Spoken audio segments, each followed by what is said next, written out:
And it's now time for AM Business. And sports has always been about passion and national pride.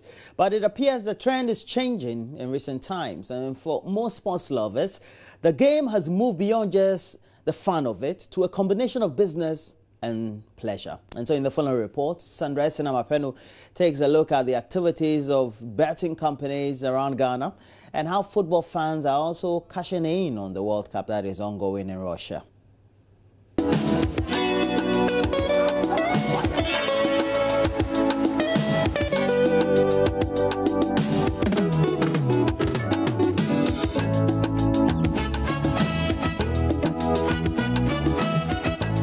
The anxiety, the intense pressure to the rising emotions. These expressions go beyond the love for the game. There are monies at stake here. The betting industry is becoming a vibrant one in Ghana, and the World Cup is a perfect opportunity to cash in. Boboski is a bet addict. Although he has been betting for years now, he's yet to win a single bet. I've been betting. It's been a while, but I've never won before. Oh, that's serious. It's been disappointing, but I still bet. If you don't win tomorrow to Militia or whatever, will you stop betting? I will not stop betting. I will still place my bet because I know definitely I have some teams that I support them. And I know definitely they are going to win because if I place my bet and I don't win, I'll go on for a single bet.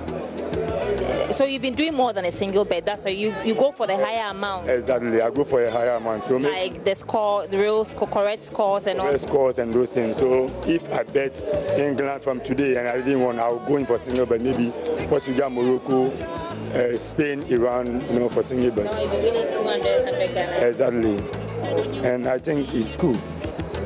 Yeah. But what would you say to people who said that because of hardship and lack of working opportunities, employment for the youth, that is why they've resorted to this betting game? Oh, for betting, anyway, I work. I'm also in the media, Yeah, so at the same time, I'm a movie director, movie producer. Yeah. Normally, some people work, but not because lack of work before they place bet. The bet is for business people, business-minded people. And I think I'm a business-minded guy, so when I place it's not lack of work or something. For many other youths, including Simon, the game has moved beyond only the fun, but a combination of business and pleasure.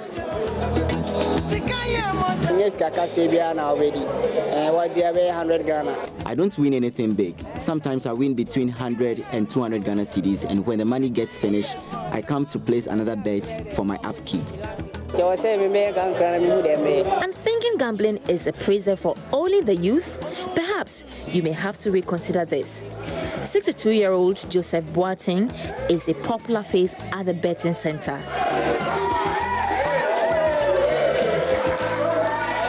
The game center has virtually become his home. Joseph has been lucky sometimes, winning few cedis to reinvest. I mean, here of the bet, not because of the watching. If I didn't bet the game, I won't come here. So do you bet every day or it's once in a while? Every day. If I didn't bet, I won't come to the place. You always lose or you always win? Oh, the bet, in fact, I don't win a big, the small one. And I be kind of the one I have. The one God gives me, I'll be kind of it. I think before the World Cup will go and then I'll get something and I'll remember. What is the biggest you've won so far? It's 1.5. 1.5. And how much did you bet? I bet 420. And Ronaldo, the Madrid, when the Madrid take the car from the Liverpool, I get 2 million. Yes. If somebody say bet is not right, I mean he's not correct. That I can say. Because you can't force a person to make a bet unless the person need a thing before he go come. From straight bet to correct score, Derek Ewa, a betting assistant, tells me there are 32 odds to choose from on the betting board. Let's go with a World Cup. This is a World Cup. This is Russia, Egypt. So Russia, you have so many odds under it. And this Russia straight win. Russia straight win is 2 cedi.10. That means when you 2 cedis, any amount that you stake it, that's times 2. So maybe if you stake it 100 cedis, you are going to get 200 cedis. That's the times 2. That's for Russia to win the match alone. And you have Egypt to is 380. So Egypt 382. If maybe I said I prefer Egypt to win the match at the end of the 90 minutes, the 90th minute, Egypt to win the match. I just come to the amounts, maybe 100 cedis, and I'll get 380. That's 380. So that's times 3 plus some. The 80 is the coins are attached to that. So the 80 is the 300 and plus the 80 Ghana. So that's the straight win. And we have double chance too, and we have the double chance. Maybe both sides can win. Maybe either Egypt will win or Russia will win. So both sides. That one too. The money is less because it's likely to play. So the odd is very less. The odd is 1.22 pesos. So that one, if you do it 100 cedis, you're only going to get 25 as your profits. You're not going to get any because it's likely to play either Russia will win or Egypt to win. Despite gaining popularity, not many are in support of betting, and the current trends in football is enough deterrent to gamble. I don't really believe in betting, really. It's really about your preparation, your readiness, creating your chances, you taking them. So basically it's about the technique of the game, and it's really changing. That is how come all these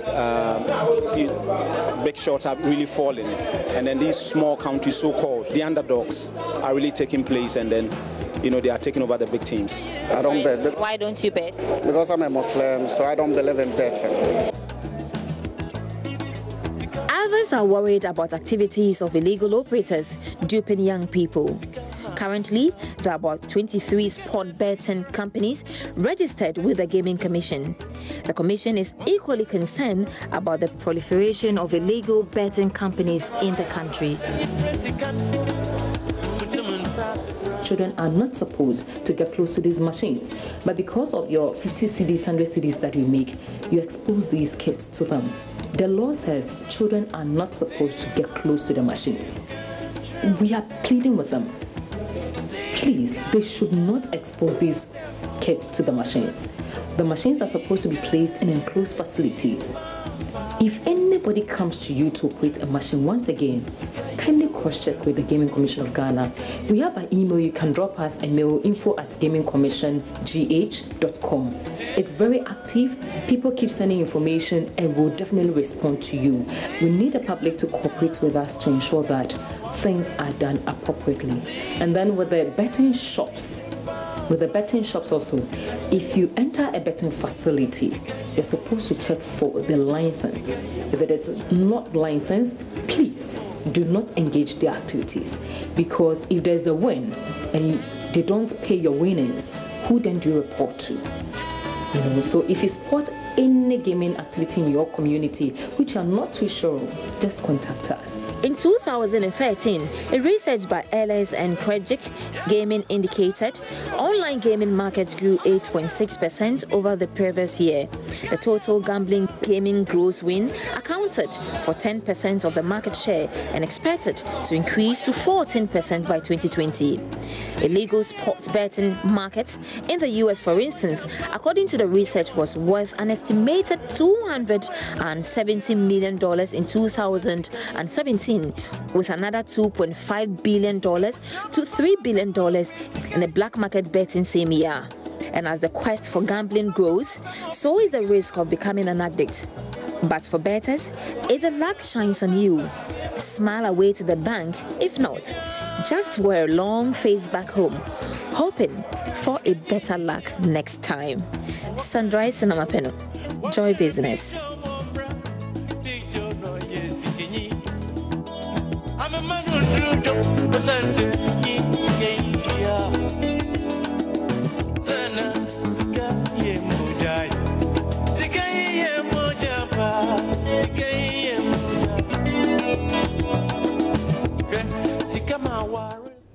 Well, and that's it for AM Business. It's brought to you by EcoBank. But we have to move on. We'll be discussing, it's been drizzling outside, so we'll be discussing the issue of the rains. We'll be speaking to Well, those who predict the weather for us, the Meteo Agency and their representatives, and we'll get to have proper insight into what we need to do. We're taking a break. We'll be right back.